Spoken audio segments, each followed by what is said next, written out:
UP का शमशान कब्रिस्तान मोमेंट साबित हो सकता है?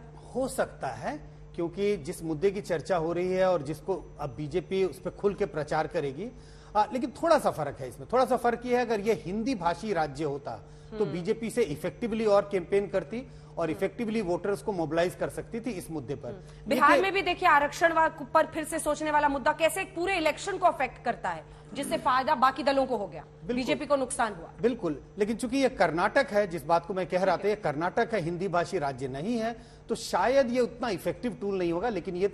लेकिन मुझे ये लग रहा है कि आने वाले समय में जो अगले 3-4 दिन और चुनाव प्रचार होने वाले हैं, उसमें ये इसकी गूंज बहुत सुनाई पड़ने वाली है। अभय जी। अंजना जी, देखिए, जो आपने बहुत महत्वपूर्ण मुद्दा उठाया, भारतीय जनता पार्टी ने कर्नाटक में कैसा झूठ परोसा। वो भी बोल रहे हैं, शंकर अन्ना जी भी बोल रहे हैं कि जब पीएफआई पहले से बैंड है, आपने क्यों उसका नाम लिखा है? मैं किसकी आंखों में धूल झोंक रहे हैं? आपने जिस बिहार के विषय का जिक्र किया, भारतीय जनता पार्टी ने सुप्रीम कोर्ट में एफिडेविट देकर कह दिया कि हम जाति जनगणना नहीं कराना चाहते। क्यों हक नहीं देना चाहते हैं आप? पटना हाई कोर्ट ने उस पर स्टे लगा दिया। नहीं, मैं बड़ा महत्वपूर्ण बात कर रहा हूं। मैं भी महत्वपूर्ण बात ही कर रही हूँ।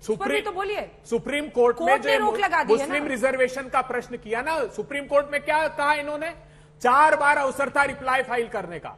सॉलिसिटर जनरल तुषार मेहता जी ने कर्नाटक सरकार की तरफ से कहा कि नहीं, 9 तारीख तक मेरे पास वक्त नहीं है ताकि चुनाव हो जाए यहाँ के। शायद ये इंटेंशन इनका होगा। वो तब तक कंटिन्यू। बिल्कुल आप झूठ नहीं। क्या कोर्ट ने स्टे नहीं कर दिया? आपके आदेश को कोर्ट ने स्थगित नहीं कर दिया? संदीप जी, अगर बजरंगबली एक इशू है तो रिजर्वेशन भी एक बड़ा इशू है। ठीक है, बोल लीजिए शर्मा जी। इसके बाद मैं केवल इस समय उस पे नहीं, ये तो स्पष्ट है कि जो अभी ये कह रहे हैं अभय जी, इधर से उधर भागेंगे, लेकिन जो जेडीएस के जो यहाँ पर बोल रहे हैं और जिनको बड़ा कॉन्फिडेंस उसी मुस्लिम वोट पर है, उसके रीजन बताता हूं। यहाँ तो ये सब कुछ कह रहे हैं, आज डर से कह रहे हैं नहीं साहब, बजरंग दल ने ऐसा कुछ नहीं किया। क्यों कहना पड़ रहा है? मैं इसका रीजन बताता हूं। ये है कुमारस्वामी। जिस समय पीएफआई पर बैन लगा, उस समय इनका स्टेटमेंट आता है, government should reveal reason for raiding PFI leader says JDS leader HD Kumaraswamy. PFI के ऊपर क्यों बैन लगा, इसका जवाब आतंकवादियों को टिकट दिया आपने साहब। दूसरी बात, क्या बात करते हैं? पूरा करने दीजिए। टिकट नहीं दिया आतंकवादियों को। फोटोग्राफ देखिए, आतंकवादी सैफुल्लाह फारूक को टिकट दिया आपने। सुन लीजिए, तारिक अहमद मीर को टिकट घोषित आतंकवादी। सर प्लीज सुन लीजिए, मैं आपको बताता हूं। ये जब ये मुख्यमंत्री बने जेडीएस कुमारस्वामी, ये किससे मिले? ये मिले, इनसे मिलने आए Mujahid Pasha, SDPI and PFI member had come to meet. ये सारा डेलीगेशन से बधाई ले रहे थे उस समय, शंकर अन्ना और ये क्वेश्चन उठा रहे थे उस समय जेडीएस कि जो है आप पीएफआई को कैसे बैन कर सकते हैं। तो ये भी अंदर खाते तुष्टीकरण की ही राजनीति में है वहां पर। और कुमारस्वामी की भी पूरी सरकार को देखा, बड़े बड़े आंसू बहाते थे उस समय, चपरासी बना दिया, ये कर दिया, वो कर दिया। क्या किया आपने उस समय? जो गठबंधन की आप सरकार लेकर आए थे, अंत में छोड़ के भागे। बीजेपी जेडीएस खाली ये नहीं चलेगा। शंकर अन्ना जी, ये आपने तो बड़े स्पष्टता के साथ बोल दिया सर, साफ गोई से, लेकिन ये तो फंस गया आपका, ये निकाल लिया इन्होंने पूरा पीछे का। पीएफआई पर रेड हो रहा था तो एचडी कुमारस्वामी बड़े गुस्से में थे। वो रेड के ऊपर गुस्से में नहीं थे, वो क्या बोल रहे थे, रेड के बहाने में जो इनोसेंट मासूम मुसलमान लोग थे उनको क्यों अरेस्ट कर रहे थे, आप वो बात था। आप क्या मांग रहे थे उस समय? प्रमाण मांग रहे थे, प्रमाण मांग रहे थे। ठीक। रेड के आड़ में जो मासूम मुसलमान थे उनको बचाने की बात कर रहे थे। उस समय आतंकी जो घटनाएं हो रही थी, जो हिंदू एक्टिविस्टों की हत्याएं हो रही थी, जो देश में दंगे हो रहे थे पीएफआई के कारण, वो सब मासूम थे। मुसलमान आतंकी नहीं होते। आपके तो अलग आतंकी नहीं होते यहाँ पर। मेरे भाई, सभी मुसलमान आतंकी नहीं होते। आपने ये मांगा प्रमाण कैसे किया? सपोर्ट नहीं करते। केंद्र सरकार से आप मांग रहे थे, सपोर्ट नहीं करते। केंद्र सरकार से आप मांग रहे थे, और ये कैसे मिलने आए? ये आपके नेता बधाई ले रहे हैं ना। एक मुख्यमंत्री से कोई भी आकर अपॉइंटमेंट लेके मिल सकता है। एक मुख्यमंत्री से कोई भी आके अपॉइंट लेके मिल सकता है। पीएफआई वर्सेस बजरंगबली हो गया। संदीप जी, क्या रिजर्वेशन एक इशू है? क्योंकि उसको भी हाईलाइट करने की बीजेपी ने कोशिश की है। 4% मुस्लिम आरक्षण हम खत्म कर रहे हैं, हालांकि कोर्ट ने उसको 9 मई तक स्टे लगा दिया है। क्या वो भी हिंदू वोट्स को इनके लिए कंसोलिडेट करेगा? क्योंकि वही वजह होगी इसके पीछे। संदीप जी। अंजना जी, हम एक बात को भूल रहे हैं जो लोकनीति सीएसडीए सर्वे में आया था। लोगों के मन में वो 3 बड़े विषय क्या हैं जिसके आधार पे वो वोट करेंगे। लोगों ने कहा था बेरोजगारी, प्राइस राइज और इन्फ्लेशन। इन तीनों चीजों के बारे में पिछले 40 मिनट में हमने एक शब्द भी नहीं कहा है, और हम कह रहे हैं कि हम राजनीति पक्ष के रिप्रेजेंटेटिव्स होते हुए इस चुनाव में लोगों की समस्याएं उठा रहे हैं। और ये इस चुनाव में केवल सीएसडीएस लोकनीति का सर्वे नहीं कर रहा है, हर चुनाव में ये तीन मुद्दे पहले, दूसरे, तीसरे स्थान में आते रहते हैं।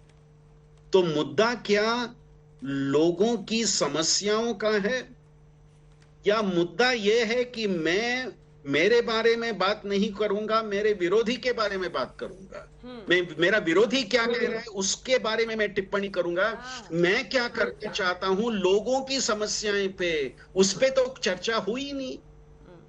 तो आप जो प्रश्न पूछ रहे हैं, क्या रिजर्वेशन का मामला होगा मुख्य मामला, या बजरंग दल का मामला होगा मुख्य मामला, लोगों की आवाज क्या कह रही है अंजना जी?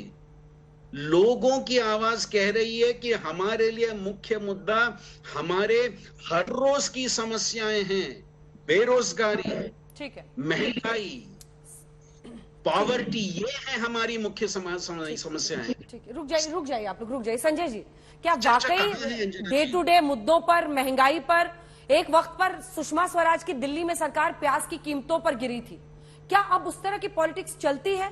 या फिर जो हम लोगों ने 2-3 एग्जाम्पल्स दिए, चाहे गुजरात ही आप देख लीजिए, चाहे आप देख लीजिए बिहार में कास्ट रिजर्वेशन कैसे स्वीप कर दिया, शमशान कब्रिस्तान ने एक नैरेटिव यूपी में सेट कर दिया, क्या असल में अंततः वोट डालने के वक्त मतदाता सोचता है? क्या इस सर्वे में कुछ ऐसा समझ में आता है?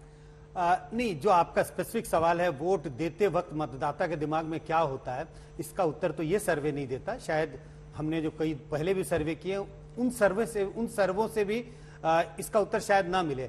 लेकिन आपने सुषमा स्वराज की सरकार का जिक्र किया। मैं 2004 और 2014 के जो लोकसभा के चुनाव थे उस वक्त जो हम लोगों ने सर्वेक्षण किया, और उसके आंकड़े मुझे बहुत क्लियर ध्यान है।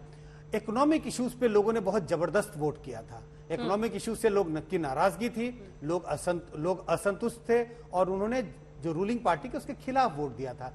लेकिन जो आपका बड़ा सवाल है, पिछले 5-7 सालों में हमें ऐसा होता हुआ दिखाई नहीं पड़ता।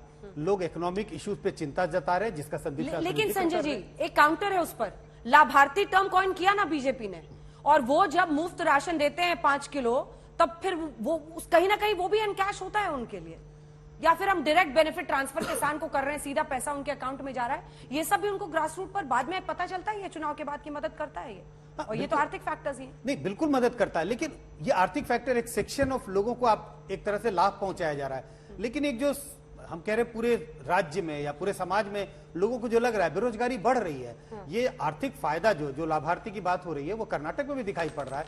इसी सर्वेक्षण में, जो सर्वेक्षण हम लोगों ने 2 दिन पहले अभी रिलीज किया, जितने लाभार्थी हैं, चाहे वो केंद्र सरकार की नीतियां की स्कीम्स हो या राज्य सरकार की स्कीम्स हो, इसमें जितने भी बेनिफिशियरीज हैं उनका वोट बीजेपी की तरफ झुका हुआ दिखता है। ये जरूर है कि बेनिफिशियरीज की जो संख्या है वो उतनी नहीं है जितनी बीजेपी शायद उम्मीद कर रही है। ठीक है, अभय जी, सिर्फ 2 लाइन, 2 लाइन, तीसरी लाइन की इजाजत नहीं होगी। देखिए, इसी को एड्रेस करने के लिए जो मोदी सरकार ने भीषणतम महंगाई और बेरोजगारी में झोंक दिया है, हमने तय किया है कि बहनों को पूरी कर्नाटका की 2,000 रुपए प्रति माह देंगे, बेरोजगार युवकों को 3,000 रुपए, डिप्लोमा को 1,500 रुपए देंगे, आंगनवाड़ी बहनाओं को 15,000 रुपए प्रति माह देंगे। और आप उस नैरेटिव पे आ गए हैं, हनुमान मंदिर बनाएंगे राज्य में। नहीं, मैं केवल शास्त्री जी से इतना कहना चाहता हूँ, आप तो हमेशा कहते हैं 5 साल के विकास पर हम वोट मांगते हैं, उसी पर कर रहे हैं सर, उसी पर भी हमने वोट मांग रहे हैं। 1 लाख करोड़ से ज्यादा केवल वहाँ सड़कों के लिए दिया।